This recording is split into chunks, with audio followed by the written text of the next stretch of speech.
Hello everyone, welcome to LIMS Legend Institute of Management and Sciences. This is Sundar Khan, your lecturer for the course of English language. This is our 8th lecture. Okay, now in this lecture we will study the preposition in. हम लोगों ने जो है वो at की preposition already कर ली है. अब हम in की preposition करेंगे. तो in की preposition के लिए सबसे पहले जो चीज़ आपने अपने माइंड में रखनी है, ये मैंने कुछ आपको पॉइंट्स बताए हैं. इन पॉइंट्स से पहले जब भी यूज़ होगा इन ही यूज़ होगा. आपने ये चीज़ें याद करनी है. सबसे पहले सीजन्स ऑफ द ईयर, यानी कि जितने भी सीजन होते हैं, विंटर, समर, ऑटम और स्प्रिंग, तो इन तमाम के तमाम सीजन से पहले कौन सा प्रेपोजिशन यूज़ होगा? इन. जब भी विंटर आ जाए, समर आ जाए, ऑटम आ जाए, स्प्रिंग आ जाए, हम जो प्रेपोजिशन यूज़ करेंगे उस सेंटेंस में, उस प्रेपोजिशन मतलब इस सीज़न से पहले हम यूज़ करेंगे इन की प्रेपोजिशन. ईयर्स एंड सेंचुरीज़ की अगर हम बात करें तो जब भी ईयर और सेंचुरी आएगी तो हम जो प्रेपोजिशन यूज़ करेंगे वो होगी इन की प्रेपोजिशन.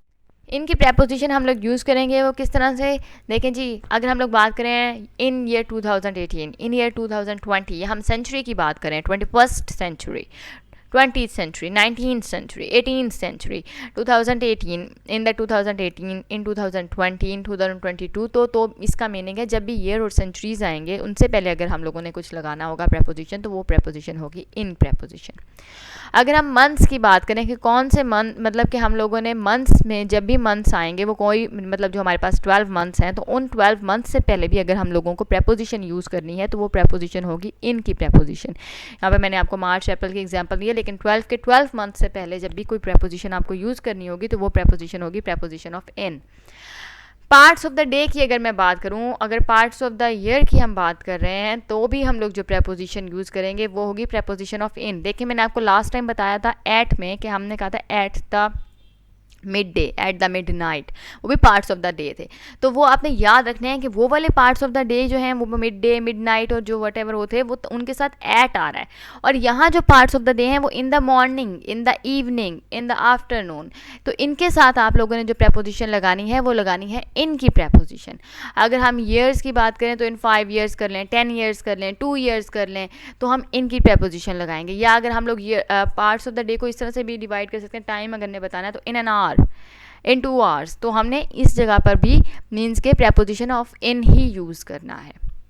तो अगर आप ये तमाम चीज़ें याद कर लेते हैं, अपने माइंड में बिठा लेते हैं, एग्जाम्पल्स भी आपको दी गई हैं, अगर आप वो एग्जाम्पल्स देखेंगे तो आपके लिए याद करना भी आसान हो जाएगा. आपके माइंड में एक चीज़ फिक्स हो जाएगी कि इन चीज़ों से पहले इन ही आना है. चाहे जैसा मर्जी सेंटेंस आए, अगर ये चीज़ें होंगी और उसके साथ ब्लैंक होगी तो वहाँ पर आप इन ही डालेंगे.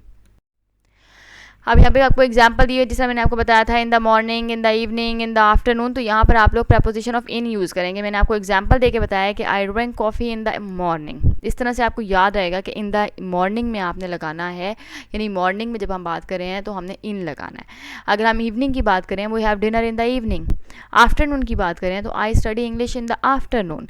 तो यहाँ पर ये तीनों पार्ट्स ऑफ द डे जो है मैंने आपको बता दिए हैं कि 3 पार्ट्स ऑफ द डे जो उनसे हैं मॉर्निंग, इवनिंग और आफ्टरनून, इनके साथ जब हम प्रेपोजिशन यूज़ करेंगे तो वो होगी प्रेपोजिशन ऑफ इन. ठीक है, लेकिन आपको एट वाले जो पार्ट्स ऑफ द डे थे, जो मैंने मिड नाइट, मिड डे बताए थे, वो आपको याद करने होंगे कि उनके साथ आपने प्रेपोजिशन ऑफ एट ही लगाना है. अगर हम सेंचुरी की बात करें तो मैंने आपको बताया था सेंचुरी और ईयर्स के साथ हमने इन लगाना है. तो यहाँ पे मैंने आपको एग्जांपल दी है, we are living in 21st century. ठीक है, we are living in 21st century. और यू कैन से कि जो life was hard in 19th century. आप ऐसे ही बना सकते हैं, सेंटेंस बनाना ना आपने. अगर हम 90 ईयर की बात करें तो यहाँ पे आपको बहुत ईजी सेंटेंस है, यानी आपके जनरल नॉलेज में भी इस तरह से थोड़ी सी जो आप कह रहे हैं इंफॉर्मेशन है कि टाइटैनिक सैंक इन 1912. ठीक है, ये आपको मैंने ईयर की एग्जांपल दिया कि ईयर में आपने इन किस तरह से यूज़ करना है. टाइटैनिक सैंकिंग 1912, ये ईयर है ना.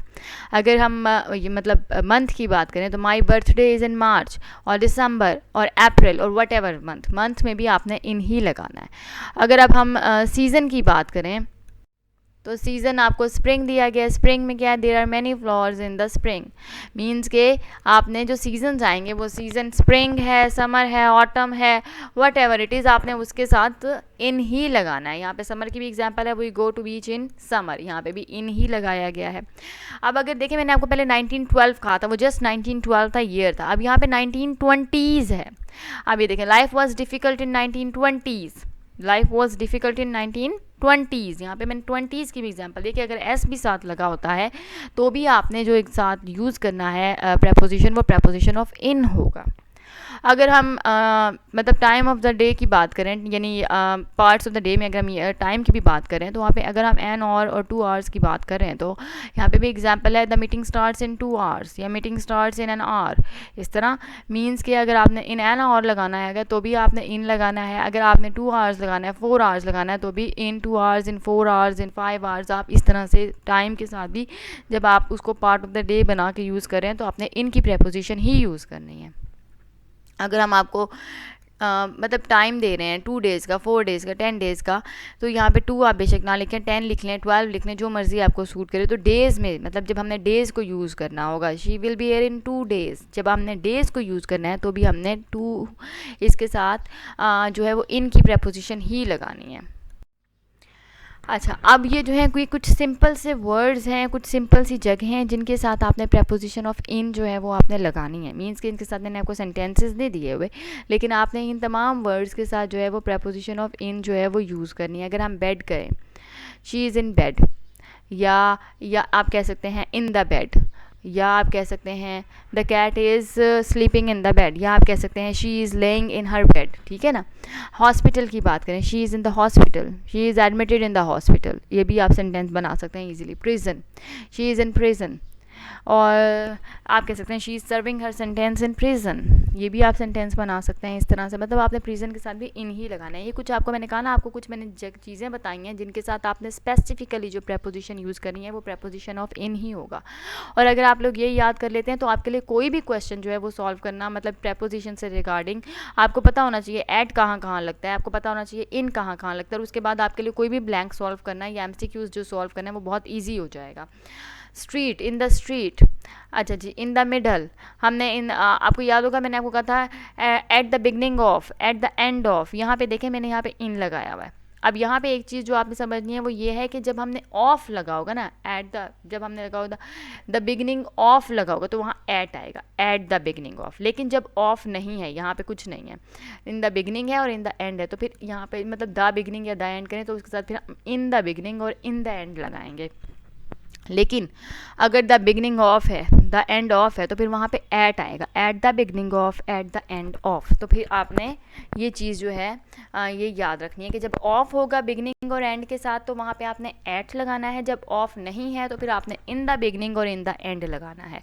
पिक्चर, इन द पिक्चर लगा सकते हैं, इन द पिक्चर मतलब कि कोई भी आपकी तस्वीर है तो उसके साथ आप सेंटेंस बनाएंगे, वहाँ पे फिर इन द पिक्चर होगा। लाइब्रेरी तो in the library, she is waiting in the library, she is sitting in the library, she is reading in the library, what. तो आप इन तमाम चीज़ों के साथ जो हैं, ये जो मैंने आपको भी बताई हैं ऊपर मेंशन किए, इन तमाम चीज़ें अगर आप अपने माइंड में रखें कि इन तमाम चीज़ों के साथ जो प्रेपोजिशन लगनी है वो प्रेपोजिशन ऑफ इन है, तो आपके लिए किसी किस्म का भी MCQs, किसी किस्म के भी आप ब्लैंक जो है वो सॉल्व करना जो है वो बहुत ज़्यादा ईजी हो जाएगा।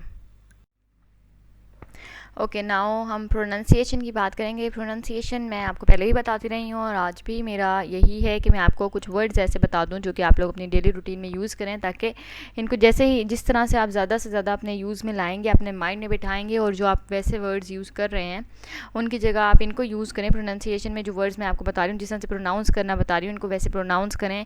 अपने किसी, अगर आपके पास कोई ऐसा अवेलेबल है जो मतलब प्रोनाउंसिएशन से जिसका लिंक है वो जानता है, उसको बताएं। अगर उसको नहीं बता सकते तो आप जो हो वो ऑडियो बनाकर मुझे लिम्स के चैनल पे सेंड कर सकते हैं। अगर आप चाहें तो मैं आपको बता सकती हूँ कि आपकी कहाँ कहाँ पे कौन कौन सी जो हैं वो मिस्टेक्स हैं और वो ठीक की जाएं।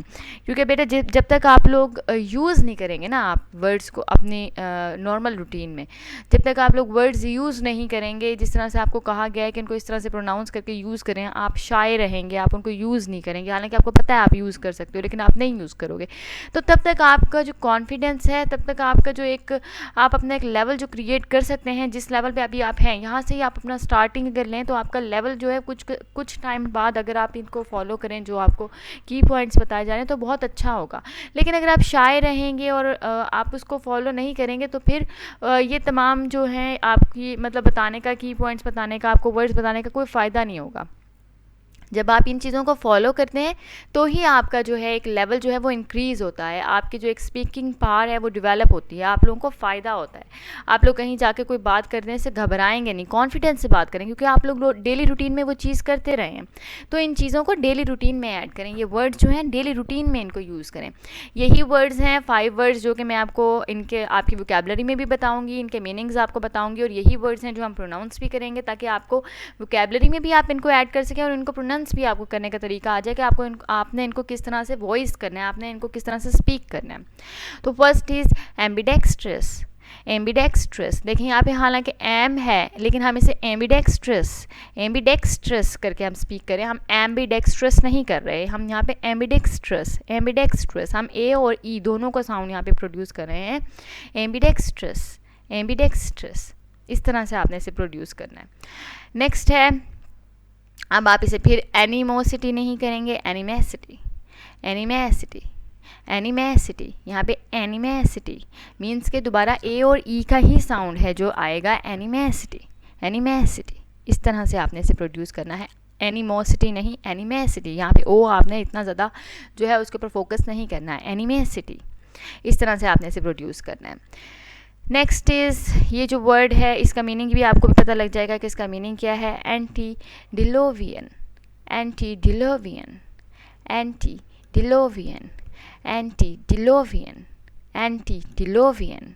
इस तरह से आपने इसे प्रोड्यूस करना है। एंग्लोफोबिया, ये देखें यहाँ पे पहले ग्लो है फिर फोबिया,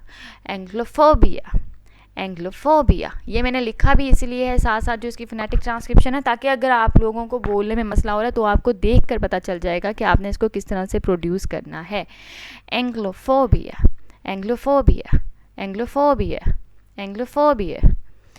देन है जो हमारा वर्ड है जिसे हम एनिहिलेट कहते हैं, दिस इज़ नॉट एनिहिलेट, इसको आप प्रोड्यूस करेंगे एनिहिलिएट मीन्स कि आपने एनी के ऊपर ज़्यादा फोकस नहीं करना है, यहाँ पे आपने एनिहिलेट करना है,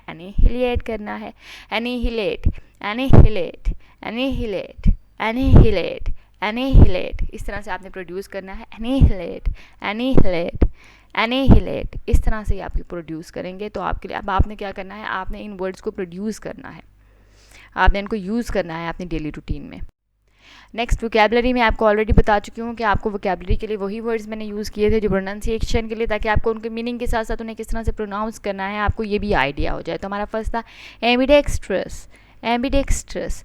इसका है मीनिंग स्किलफुल, इसका मीनिंग होता है एक्सपर्ट, इसका मीनिंग होता है स्किलफुल, इसका मीनिंग होता है वर्सटाइल, इसका मीनिंग होता है जो आप कह सकते हैं डबल डीलिंग, मीन्स के बहुत ज़्यादा वर्सटाइल हो, बहुत ज़्यादा एक्सपर्ट हो, बहुत ज़्यादा स्किलफुल हो, क्लेवर हो।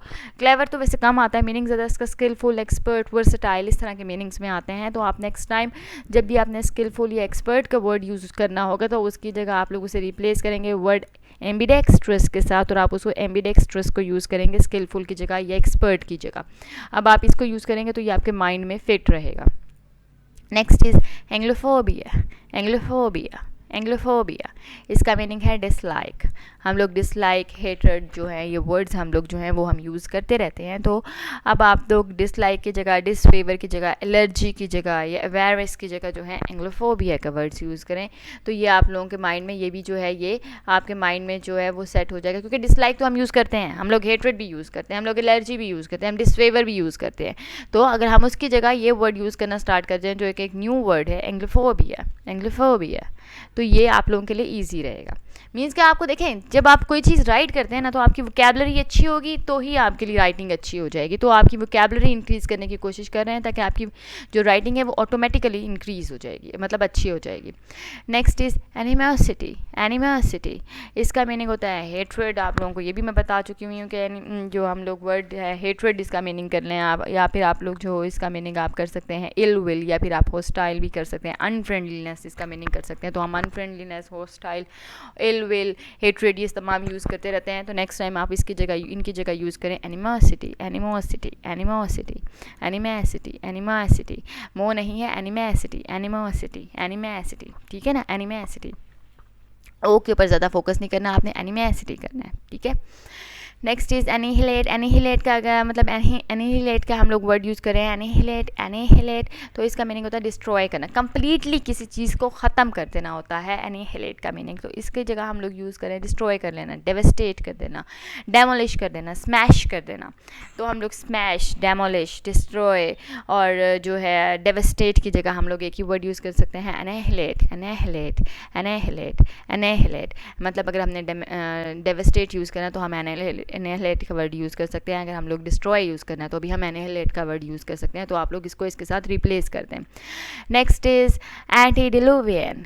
एंटीडिलुवियन, एंटीडिलुवियन इसका मीनिंग होता है ओल्ड फैशन, इसका मीनिंग होता है एज्ड। तो आप लोग इसको old fashion, ancient, antique, aged, outdated, primitive, तो हम लोग ओल्ड फैशन ज़्यादा यूज़ करते हैं, मैंने इसलिए यहाँ पे इसका मीनिंग ओल्ड फैशन लिखा है, वरना प्रिमिटिव, एज्ड और आउटडेटेड, एंशियंट, ये तमाम मीनिंग्स जो हैं वो एंटीडिलुवियन जो है ये वर्ड एंटीडिलुवियन, एंटीडिलुवियन, एंटीडिलुवियन, एंटीडिलुवियन का यही मीनिंग है ओल्ड फैशन, एज्ड। तो आप इसको भी जो है वो अपनी राइटिंग में भी और वोकैबुलरी में भी दोनों में इसको यूज़ करें। I hope each and everything is clear. If you have any questions you can ask me. आप लिम्स के जो चैनल है उसको सब्सक्राइब करें और उसके ऊपर आपके जो भी कमेंट्स हैं, जो भी आप मुझसे पूछना चाहते हैं, आप वहाँ पे कोई प्रॉब्लम है तो पूछ सकते हैं। Thank you.